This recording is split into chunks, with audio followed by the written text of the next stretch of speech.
तो मध्य प्रदेश कांग्रेस की दूसरी सूची देर रात जारी कर दी गई है। आधी रात को 88 उम्मीदवारों के नामों का ऐलान कर दिया गया, यानी 230 में से 229 सीटों पर प्रत्याशियों का ऐलान किया है। बैतूल की आमला सीट छोड़ दी गई है, इसका ऐलान होना सिर्फ बाकी है। 3 विधानसभा सीटों पर प्रत्याशी बदले गए हैं।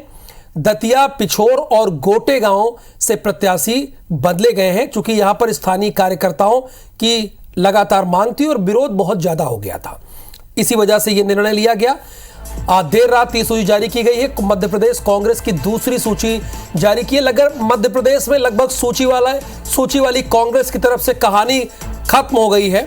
अब एक सीट बची है, वो भी नाम लगभग क्लियर है। अगर उनका इस्तीफा मंजूर कर लिया जाता है, मामला कोर्ट में है। फिलहाल ये कांग्रेस की तरफ से एक बड़ी खबर है कि उन्होंने अपनी सूची जारी कर दी है, यानी जनता को यह पता चल गया है कि कौन कौन कैंडिडेट चुनावी मैदान में उतर रहे हैं। हालांकि भारतीय जनता पार्टी इस लिहाज से अगर देखा जाए नामों के ऐलान से, चूंकि प्रत्याशियों का सबसे पहले ऐलान, बल्कि एक कदम आगे आचार संहिता के लागू होने से 1 महीने पहले ही उन्होंने अपने उम्मीदवार का ऐलान कर दिया था, परंतु अब तक वो 230 विधानसभा सीटों पर ऐलान नहीं कर पाए हैं। केवल 136 ऐसे नाम हैं जहां पर भारतीय जनता पार्टी ने ऐलान किए हैं। बाकी कांग्रेस इस लिहाज से बाजी मार ले गई है, 229 सीटों पर ऐलान कर दिया है।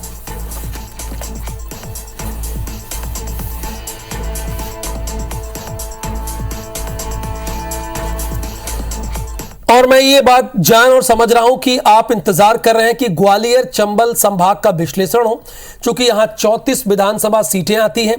कांग्रेस ने अपने प्रत्याशी घोषित कर दिए, क्योंकि यही वो जगह है जहां से सरकार बदल गई थी। 2018 में भी कांग्रेस की सरकार आई थी, लेकिन ज्योतिरादित्य सिंधिया की बगावत के बाद जब वो भारतीय जनता पार्टी में चले गए अपने लोगों को लेकर, तो सरकार पलट गई थी। तो यहां की सारी सीटों पर क्लियर कर दिया गया कौन कौन लड़ेगा। दतिया से अवधेश नायक का टिकट बदलकर राजेंद्र भारती के नाम का ऐलान किया गया है। वहीं पिछोर से शैलेंद्र सिंह का टिकट काटकर अरविंद सिंह लोधी को टिकट दिया गया है। नासिर, आप फोन लाइन पे मौजूद है, मुझे ये जानकारी मिल गई है, सूचना प्राप्त हुई है मुझे। सारी सीटों पर ऐलान कर दिया गया है।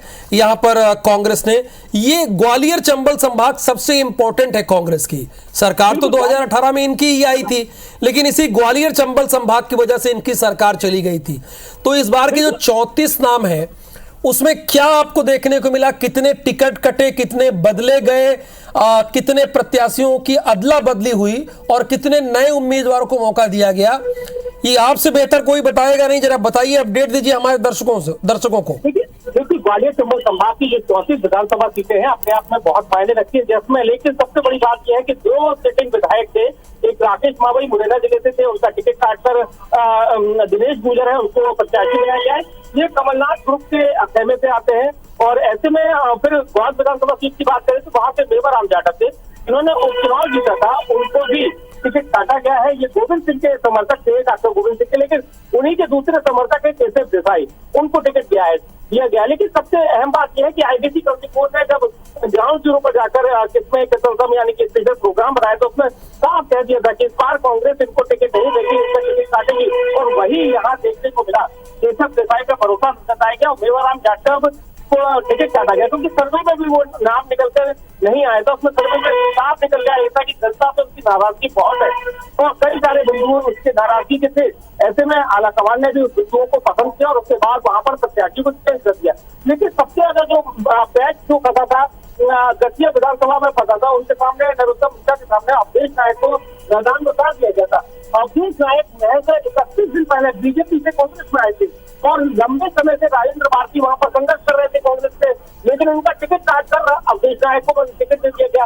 अवधेश नायक के खिलाफ लगातार 5 दिनों से विरोध प्रदर्शन था, दतिया भोपाल से लेकर दिल्ली तक हो रहा था और ऐसे में लगातार अनशन भी शुरू हो गया। तो ऐसे में पार्टी के लोगों ने नाराजगी देखी कि अगर ये टिकट नहीं बदला तो कहीं ना कहीं बड़ा नुकसान हो सकता है। तो ऐसे में फिर अवधेश नायक का टिकट काटकर फिर राजेंद्र भारती को दोबारा से टिकट दे दिया।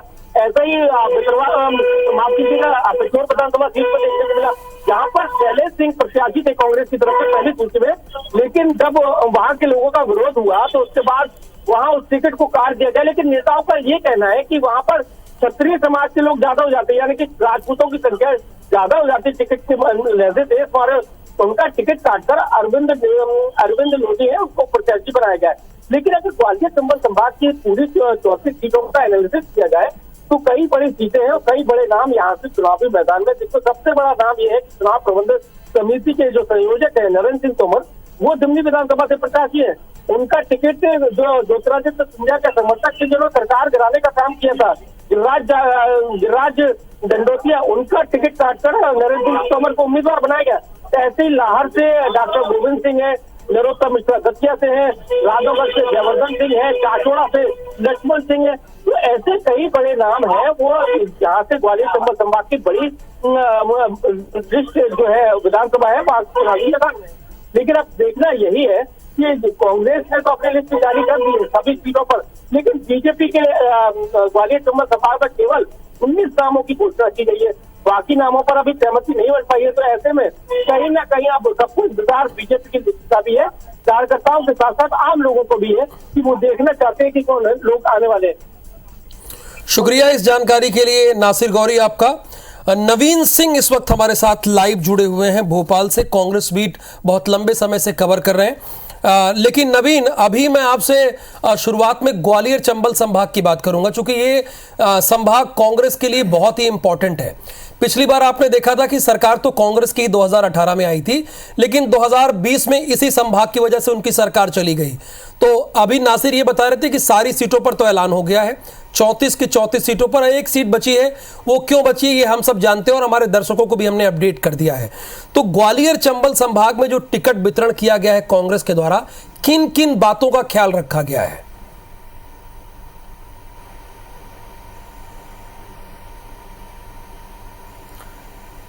देखिए, मध्य प्रदेश कांग्रेस हो या भारतीय जनता पार्टी हो, दोनों ही दलों की नज़रें जो हैं वो ग्वालियर चंबल अंचल में हैं।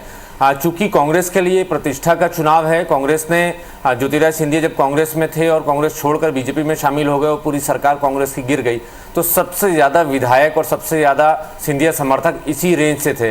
लिहाजा उसी दिन कांग्रेस पार्टी ने कसम खाई थी कि ज्योतिरादित्य सिंधिया और उनके समर्थकों को का अस्तित्व ग्वालियर चंबल अंचल से खत्म करना है। शुरुआत नगरीय निकाय चुनावों से हुई।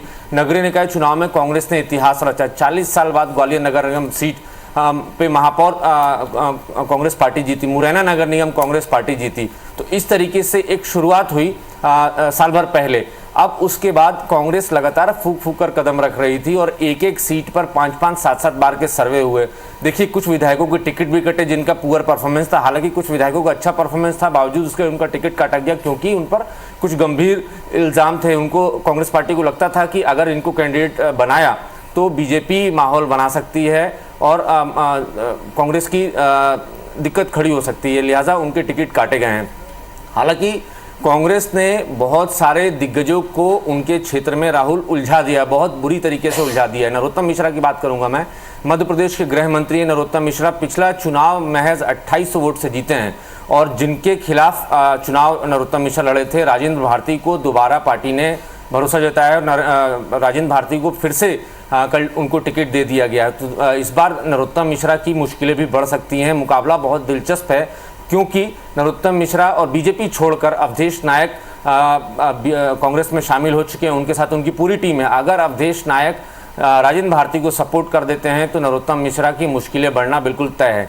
दूसरी अगर सीट की चर्चा करें दिमनी से, ये बहुत हाई प्रोफाइल सीट है। कांग्रेस कह रही है कि नरेंद्र सिंह तोमर का राजनीतिक कैरियर खत्म करने के लिए बीजेपी की सीनियर लीडरशिप ने उनको दिमनी में भेजा है। अब दिमनी में देखिए आप, चतुष्कोणीय मुकाबला है। दिमनी में नरेंद्र सिंह तोमर बीजेपी से हैं, रविंद्र सिंह तोमर कांग्रेस से हैं और सुरेंद्र सिंह तोमर आम आदमी पार्टी से हैं।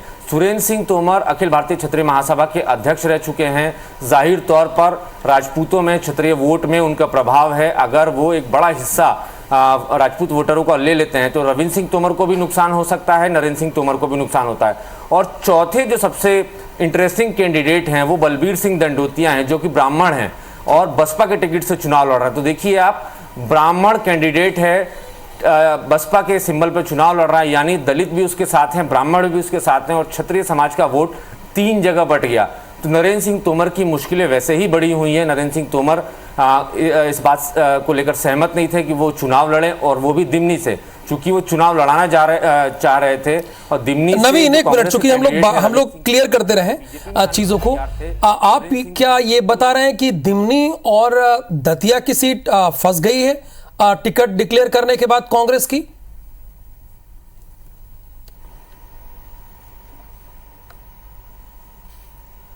बिल्कुल राहुल, दतिया और दिमनी दोनों ही सीट बीजेपी के लिए मुश्किलों में पड़ चुकी है। जैसे मैंने बताया, दतिया से अब सुधीर भारती, माफ कीजिएगा, राजेंद्र भारती होंगे नरोत्तम मिश्रा के खिलाफ, जो महज 2800 वोट से पिछला चुनाव नरोत्तम मिश्रा जीते हैं। मध्य प्रदेश के कद्दावर मंत्री, नंबर 2 के मिनिस्टर हैं, बावजूद उनकी जो मार्जिन था सिर्फ 2800 वोटों का था। तो इस बार थोड़ी मुश्किलें पड़ सकती हैं, क्योंकि सत्ता विरोधी लहर भी मध्य प्रदेश में है। तो ये बात बीजेपी भी जानती है और ये बात कांग्रेस भी जानती है, इसलिए राजेंद्र भारती पर भरोसा जताया है। मैं इसमें एक और चीज़ ऐड करूंगा, कुछ दिनों पहले ही अवधेश नायक, जो कि भारतीय जनता पार्टी के थे, कैबिनेट मिनिस्टर, राज्य मंत्री का दर्जा प्राप्त थे, लेकिन उन्होंने 30 दिन पहले ही पार्टी छोड़ी है और कांग्रेस में शामिल हुए हैं। अगर अवधेश नायक अपनी टीम के साथ राजेंद्र भारती को पूरा समर्थन दे देते हैं तो नरोत्तम मिश्रा की मुश्किलें राहुल तय है कि बढ़ने वाली है। अगली सीट की अगर बात करें तो दिमनी में जैसा मैंने पहले बताया, चतुष्कोणीय मुकाबला है। दिमनी में 4 बड़े कैंडिडेट उतर चुके हैं। नरेंद्र सिंह तोमर खुद केंद्रीय कृषि मंत्री हैं, बीजेपी के टिकट पर रविंद्र सिंह तोमर कांग्रेस के टिकट पर चुनाव लड़ रहे हैं, मौजूदा विधायक है दिमनी से। तीसरे सुरेंद्र सिंह तोमर हैं, आम आदमी पार्टी से लड़ रहे हैं, अखिल भारतीय क्षत्रिय महासभा के अध्यक्ष रह चुके हैं। और चौथे बलबीर सिंह दंडोतिया हैं। तो देखिए, दर्शकों को भी समझना पड़ेगा, उस दिमनी विधानसभा सीट में लगभग 60-70 हजार तोमर राजपूत वोट है। तो नरेंद्र सिंह तोमर चूंकि राजपूतों के एक तरीके के सर्वमान्य नेता हैं, तो ये बीजेपी को लगता था कि तोमर वोट पूरा नरेंद्र सिंह तोमर की तरफ शिफ्ट होगा तो बीजेपी आसानी से जीत जाएगी। लेकिन उसके बाद आम आदमी पार्टी ने भी टिकट डिक्लेयर कर दिया, सुरेंद्र सिंह तोमर उतर गए। फिर इसके बाद कल रविंद्र सिंह तोमर का भी टिकट क्लियर हो गया। तो जाहिर सी बात है, जो राजपूत वोट है वो 3 हिस्सों में जाएगा। चूंकि क्षत्रिय महासभा के पदाधिकारी रह चुके हैं सुरेंद्र सिंह तोमर, तो ये माना जा रहा है कम से कम राजपूतों के 5 से 10 वोट तो वो लेकर जाएंगे किसी भी सूरत में। तो ऐसे में नरेंद्र सिंह तोमर के लिए मुश्किलें बढ़ सकती हैं। और इसका सीधा फायदा किसे मिल रहा है राहुल? बलबीर सिंह दंडोतिया, जो ब्राह्मण हैं और बसपा के टिकट से चुनाव लड़ रहे हैं। तो उस क्षेत्र में दलित भी हैं और ब्राह्मण भी अच्छी खासी संख्या में है, कई सारे गांव ब्राह्मण बाहुल्य हैं। तो ऐसे में ये तय माना जा रहा है कि इन तीनों की बीच के जो जंग है उसका सीधा फायदा बलबीर सिंह दंडोतिया को मिलेगा। चूंकि 2013 में बलबीर सिंह दंडोतिया बसपा से इसी सीट से विधायक भी रह चुके हैं, तो उनके लिए ये सीट प्लस जा रही है। इसके अलावा कई सारी सीटें हैं। फिलहाल राहुल, अभी सिंधिया समर्थक जो मंत्री हैं मध्य प्रदेश सरकार में, उनकी सीटें भी फंसी हुई हैं, उनके टिकट अभी डिक्लेयर नहीं किए हैं। बीजेपी ने फिलहाल 19 सीटें डिक्लेयर की हैं, लगभग 15 सीटें बाकी हैं। तो अभी और हमें कम से कम 24 से 48 घंटा और इंतजार करना होगा। एक बार बीजेपी की तरफ से सीन क्लियर हो जाए तब ये तय होगा ग्वालियर चंबल में किस तरीके का मुकाबला है और बीजेपी कितना माइलेज देने जा रही है और कांग्रेस कितना माइलेज ले सकेगी। हालांकि नवीन, आपने ये क्लियर कर दिया। अभी तक बहुत सारे लोग यही गुणा गणित लगा रहे थे, बता रहे थे कि दिमनी वाली जो सीट है, चूंकि वहां से केंद्रीय कृषि मंत्री हैं, एक तरफा मामला है, लेकिन आपने बता दिया सीट वो फंसी हुई है। और गृह मंत्री दतिया की सीट कैंडिडेट बदलकर कांग्रेस ने यह भी बता दिया कि आपकी सीट भी फंसी। हालांकि पिछली बार भी वो बामुश्किल 2000 मतों से जीते थे, लेकिन इस बार और मामला पेचीदा हो गया। बहुत शुक्रिया नवीन सिंह, इस पूरी इंफॉर्मेशन के लिए आपका धन्यवाद, ग्वालियर चंबल का विश्लेषण करने के लिए। और इस बुलेटिन में फिलहाल के लिए इतना ही, लेकिन आप बने रहिए IBC 24 पर, चूंकि हम लगातार संभाग वाइज विश्लेषण करेंगे और अगली बारी है महाकौशल की।